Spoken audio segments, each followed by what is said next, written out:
Sorcerer's Stone, Chapter 1. The Boy Who Lived. Mr. and Mrs. Dursley of Number 4 Privet Drive were proud to say that they were perfectly normal. Thank you very much. They were the last people you'd expect to be involved in anything strange or mysterious, because they just didn't hold with such nonsense. Mr. Dursley was the director of a firm called Grunnings, which made drills. He was a big, beefy man with hardly any neck, although he did have a very large mustache. Mrs. Dursley was thin and blonde and had nearly twice the usual amount of neck, which came in very useful as she spent so much of her time craning over garden fences, spying on the neighbors. The Dursleys had a small son called Dudley, and in their opinion, there was no finer boy anywhere. The Dursleys had everything they wanted, but they also had a secret, and their greatest fear was that someone would discover it. They didn't think they could bear it if anyone found out about the Potters. Mrs. Potter was Mrs. Dursley's sister, and they hadn't met for several years. In fact, Mrs. Dursley pretended she didn't have a sister, because her sister and her good-for-nothing husband were as un-Dursley as it was possible to be. The Dursleys shuddered to think what the neighbors would say if the Potters arrived in the street. The Dursleys knew that the Potters had a small son too, but they had never seen him. This boy was another good reason for keeping the Potters away. They didn't want Dudley mixing with a child like that. When Mr. and Mrs. Dursley woke up on the dull gray Tuesday, our story starts. There was nothing about the cloudy sky outside to suggest that strange and mysterious things would soon be happening all over the country. Mr. Dursley hummed as he picked out his most boring tie for work, and Mrs. Dursley gossiped away happily as she wrestled a screaming Dudley into his high chair. None of them noticed a large tawny owl flutter past the window. At 8:30, Mr. Dursley picked up his briefcase, pecked Mrs. Dursley on the cheek, and tried to kiss Dudley goodbye, but missed because Dudley was now having a tantrum and throwing his cereal at the walls. Little Tyke chortled Mr. Dursley as he left the house. He got into his car and backed out of Number 4's drive. It was on the corner of the street that he noticed the first sign of something peculiar. A cat was reading a map. For a second, Mr. Dursley didn't realize what he had seen. Then he jerked his head around to look again. There was a tabby cat standing on the corner of Privet Drive, but there wasn't a map in sight. What could he have been thinking? It must have been a trick of the light. Mr. Dursley blinked and stared at the cat. It stared back. As Mr. Dursley drove around the corner and up the road, he watched the cat in his mirror. It was now reading the sign that said Privet Drive. No, looking at the sign. Cats can't read maps or signs. Mr. Dursley gave himself a little shake, and he put the cat out of his mind. As he drove toward the town, he thought of nothing except a large order of drills he was hoping to get that day. But on the edge of the town, drills were driven out of his mind by something else. As he sat in the usual morning traffic jam, he couldn't help but notice that there seemed to be a lot of strangely dressed people about. People in cloaks. Mr. Dursley couldn't bear people who dressed in funny clothes. The get-ups you saw on young people. He supposed this was some stupid new fashion. He drummed his fingers on the steering wheel, and his eyes fell on a huddle of these weirdos standing quite close by. They were whispering excitedly together. Mr. Dursley was enraged to see that a couple of them weren't young at all. Why, that man had to be older than he was, and he was wearing an emerald green cloak. The nerve of him! But then it struck Mr. Dursley that this was probably some silly stunt. These people were obviously collecting for something. Yes, that would be it. The traffic moved on, and a few minutes later, Mr. Dursley arrived in the Grunnings parking lot, his mind back on drills. Mr. Dursley always sat with his back to the window in his office on the 9th floor. If he hadn't, he might have found it harder to concentrate on drills that morning. He didn't see the owl swooping past in broad daylight, though people down on the street did. They pointed and gazed open-mouthed as owl after owl sped overhead.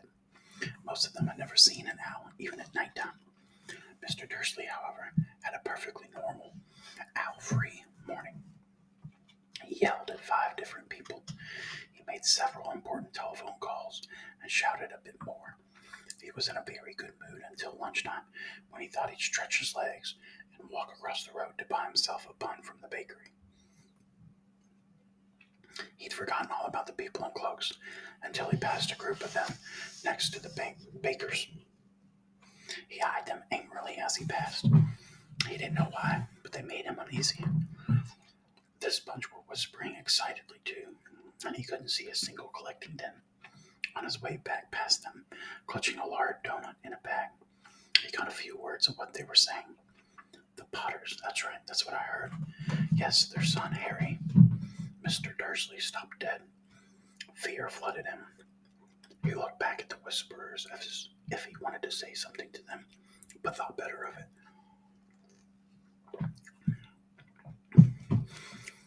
He dashed back across the road, hurried up to his office, snapped at his secretary not to disturb him, seized the telephone, and had almost finished dialing his own number when he changed his mind. He put the receiver back down and stroked his mustache, thinking, no, he was being stupid. Potter wasn't such an unusual name. He was sure there were lots of people called Potter who had a son named Harry. Come to think of it, he wasn't even sure his nephew was called Harry. He had never seen the boy. It might have been Harvey or Harold. There was no point in worrying Mrs. Dursley. She always got so upset at any mention of her sister. He didn't blame her if he'd had a sister like that. But all the same, those people in cloaks. He found it a lot harder to concentrate on drills that afternoon. And when he left the building at 5 o'clock, he was still so worried that he walked straight into someone just outside the door. Sorry, he grunted as the tiny old man stumbled and almost fell. It was a few seconds before Mr. Dursley realized that the man was wearing a violet cloak. He didn't seem at all upset at being almost knocked to the ground. On the contrary, his face split into a wide smile, and he said in a squeaky voice that made passers-by stare, "Don't be sorry, my dear sir, for nothing could upset me today. Rejoice, for you know who has been gone at last.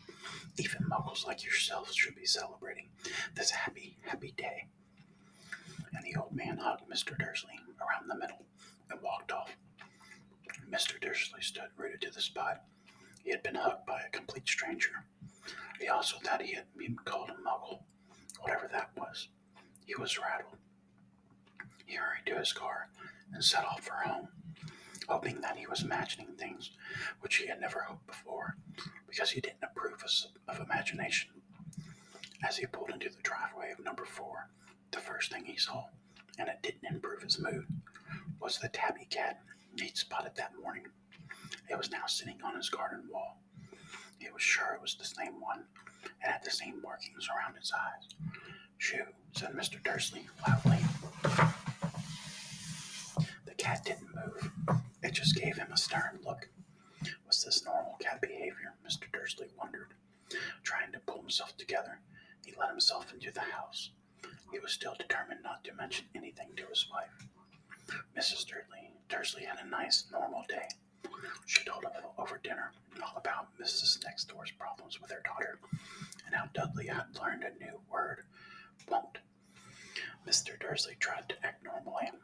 When Dudley had been put to bed, he went into the living room in time to catch the last report on the evening news.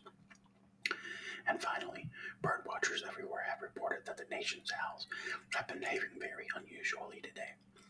Although owls normally hunt at night and are hardly ever seen in the daylight, there have been hundreds of sightings of these birds flying in every direction since sunrise. Experts are unable to explain why the owls have suddenly changed their sleeping patterns. The newscaster allowed himself a grin, most mysterious. And now, over to Jim McGuffin with the weather. Going to be any more showers of owls tonight, Jim? "Well, Ted," said the weatherman, "I don't know about that, but it's not only the owls that have been acting oddly today. Viewers as far apart as Kent, Yorkshire, and Dundee have been phoning in to tell me that instead of the rain I promised yesterday, they've had a downpour of shooting stars. Perhaps people have been celebrating bonfire night early. It's not until next week, folks, but I can promise a wet night tonight. Mr. Dursley sat in his armchair, shooting stars all over Britain, owls flying by daylight, mysterious people in cloaks all over the place, and a whisper about the Potters. Mrs. Dursley came into the living room carrying 2 cups of tea. It was no good. He'd have to say something to her. He cleared his throat nervously. Petunia, dear, you haven't heard from your sister lately, have you? As he had expected, Mrs. Dursley was shocked and angry. After all, they normally pretended she didn't have a sister. No, she said sharply. Why? Funny stuff on the news, Mr. Dursley mumbled. Owls, shooting stars, and there were a lot of funny-looking people in town today. So, snapped Mrs. Dursley. Well, I just thought maybe it was something to do with, her crowd. Mrs. Dursley sipped her tea through pursed lips. Mr. Dursley wondered whether he dared to tell her he heard the name Potter. He decided he didn't dare. Instead, he said, as casually as he could, their son, he'd be about Dudley's age now, wouldn't he? I suppose so, said Mrs. Dursley stiffly. What's his name again? Howard, isn't it? Harry. Nasty common name, if you ask me. Oh, yes, said Mr. Dursley, his heart sinking horribly. Yes, I quite agree. He didn't say another word on the subject as they went upstairs to bed. While Mrs. Dursley was in the bathroom, Mr. Dursley crept into the bedroom window and peered down into the front garden. The cat was still there. It was staring down Privet Drive as though it were waiting for something. Was he imagining things? Could all of this have anything to do with the Potters? If it did, if it got out that they were related to a pair of, well, he didn't think he could bear it. The Dursleys got into bed. Mr. Dursley fell asleep quickly, but Mrs. Dursley lay awake, turning it all over in his mind. His last comforting thought, before he fell asleep, was that even if the Potters were involved, there's no reason for them to come near him and Mrs. Dursley. The Potters knew very well what he and Petunia thought about them and their kind. He couldn't see how he and Petunia getting mixed up in anything that might be going on. He yawned and turned over. It couldn't affect them. How very wrong he was. Mr. Dursley might have been drifting into an uneasy sleep, but the cat on the wall outside was showing no signs of sleepiness. It was sitting as still as a statue, its eyes fixed unblinkingly on the far corner of Privet Drive. It didn't so much as quiver when a car door slammed on the next street, nor when 2 owls swooped overhead and backed. It was nearly midnight before the cat moved at all. A man appeared on the corner of the cat had been watching. Appeared so suddenly and silently, you'd have thought he'd just popped out of the ground. The cat's tail twitched and its eyes narrowed. Nothing like this man had ever been seen on Privet Drive. He was tall, thin, and very old, judging by the silver of his hair and beard, which were both long enough to tuck into his belt. He was wearing long robes, a purple cloak that swept the ground, and high-heeled buckled boots. His blue eyes were light, bright, and sparkling behind half-moon spectacles, and his nose was very long and crooked, as though it had been broken at least twice. This man's name was Albus Dumbledore.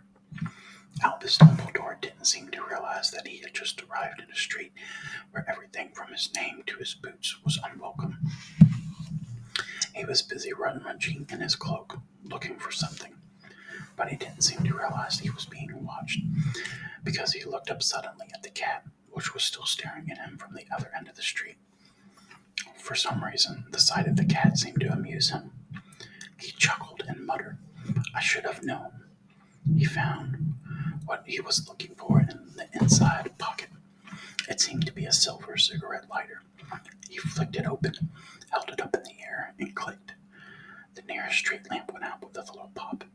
He clicked it again. The next his lamp flickered into darkness. 12 times he clicked the put outer until only lights left on the street. The whole street were two tiny pinpricks in the distance, which were the eyes of the cat watching him. If anyone looked out of the window now, even Petey and Mrs. Dursley, they wouldn't have been able to see anything that was happening down on the pavement. Dumbledore slipped the put outer back inside his cloak and set off down the street towards number 4, where he sat down on the wall next to the cat. He didn't look at it, but after a moment he spoke to it. "Fancy seeing you here, Professor McGonagall." He turned to smile at the tabby, but it had gone. Instead, he was smiling at a rather severe-looking woman who was wearing square glasses exactly the shape of the markings the cat had around its eyes.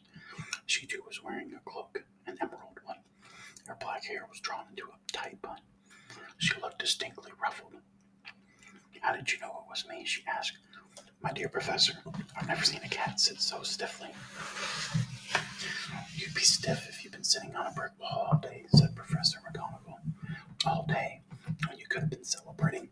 I must have passed a dozen feasts and parties on my way here."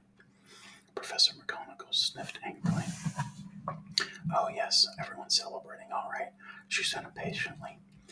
"You'd think they'd be a bit more careful, but no. Even the Muggles have noticed something's going on. It was on their news." She jerked her head back at the Dursleys' living room window. "I heard it. A flock of owls, shooting stars. Well, they're not completely stupid. They were bound to notice something. Shooting stars down in Kent. I'll bet that was Daedalus Diggle. He never had much sense." "You can't blame them," said Dumbledore. "We've had so little to celebrate for 11 years. "I know that," said Professor McGonagall irritably. "But that's no reason to lose our heads. People are being downright careless out on the streets in broad daylight. Not even dressed in Muggle clothes, swapping rumors." She threw a sharp sideways glance at Dumbledore here, as though she hoped he was going to tell her something, but he didn't. So she went on. "A fine thing it would be if, on the very day you-know-who seems to have disappeared at last, the Muggles found out about us all. I suppose he really has gone, Dumbledore." "It certainly seems so," said Dumbledore. "We have much to be thankful for. Would you care for a lemon drop?" "A what?" "A lemon drop. They're kind of a Muggle sweet that I'm fond of." "No, thank you," said Professor McGonagall coldly, as though she didn't think this was the moment for lemon drops. "As I say, even if you-know-who has gone, my dear Professor, surely a sensible person like yourself can call him by his name. All this you-know-who nonsense. For 11 years, I have been trying to persuade people to call him by his proper name, Voldemort." Professor McGonagall flinched, but Dumbledore, who was unsticking 2 lemon drops, seemed not to notice. "It all gets so confusing if we keep saying you-know-who. I've never seen any reason to be frightened of saying Voldemort's name." "I know you haven't," said Professor McGonagall, sounding half exasperated, half admiring. "But you're different. Everyone knows you're the only one. You-know-who. Oh, all right. Voldemort was frightened of." "You flatter me," said Dumbledore calmly. "Voldemort had powers I will never have, only because you're too, well, noble to use them. It's lucky it's dark. I haven't blushed this so much since Madame Pomfrey told me she liked my new earmuffs." Professor McGonagall shot a sharp look at Dumbledore and said, "The owls are nothing next to the rumors that are flying around. You know what happened. You know what everyone's saying about why he's disappeared, about what finally stopped him." It seemed that Professor McGonagall had reached the point she was most anxious to discuss, the real reason she had been waiting on a card all day, for neither as a cat nor as a woman had she fixed Dumbledore with such a piercing stare as she did now. It was plain what everyone was saying. She was not going to believe it until Dumbledore told her it was true. Dumbledore, however, was choosing another lemon drop and did not answer. "What they're saying," she pressed on, "is that last night Voldemort turned up at Godric's Hollow. He went to find the Potters. The rumor is that Lily and James Potter are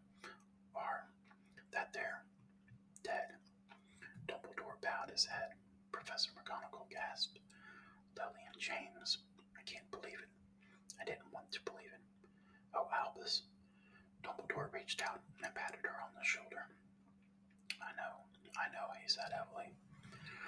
Professor McGonagall's voice trembled as she went on.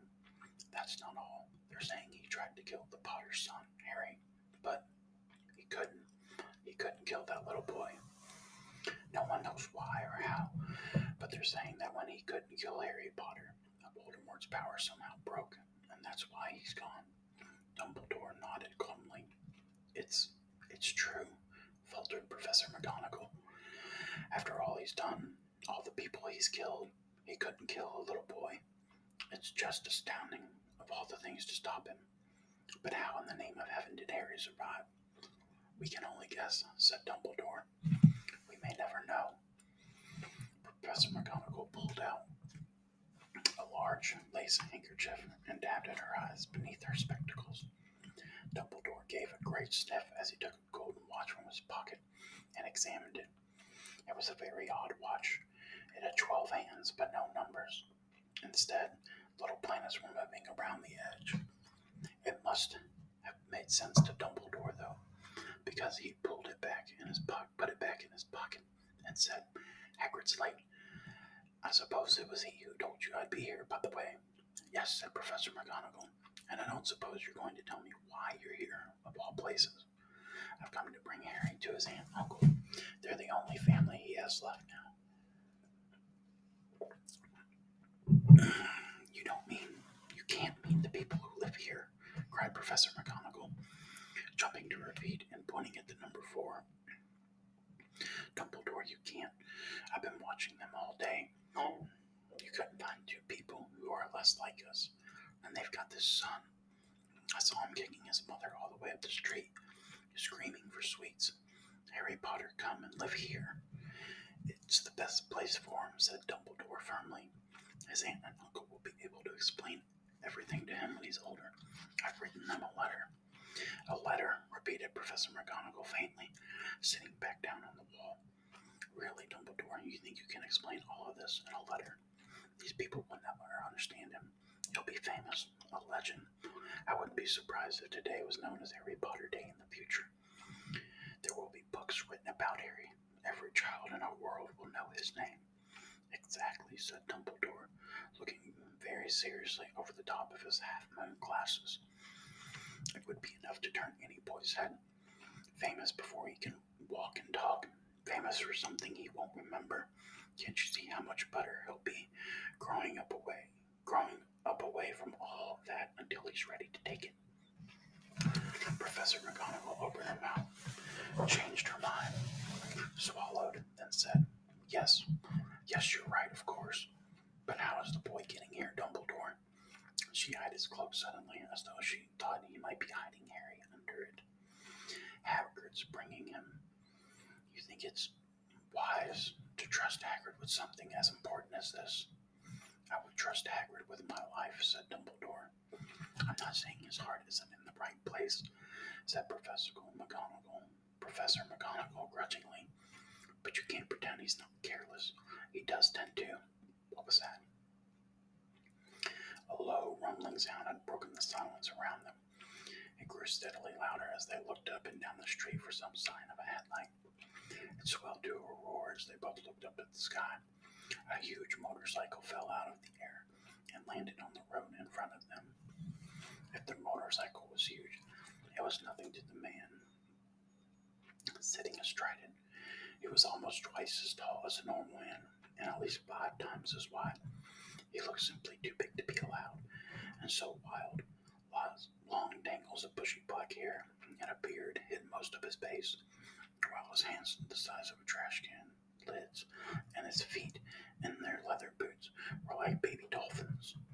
In his vast muscular arms he was holding a bundle of blankets. Hagrid, said Dumbledore, sounding relieved. At last, and where did you get that motorcycle? Borrowed it, Professor Dumbledore, sir, said the giant, climbing carefully off the motorcycle as he spoke. Young Sirius Black lent it to me. I've got him, sir. No problems, were there? No, sir. House was almost destroyed. but I got him out all right before the Muggles started swarming around. He fell asleep as we were flying over Bristol. Dumbledore and Professor McGonagall bent forward over the bundle of blankets.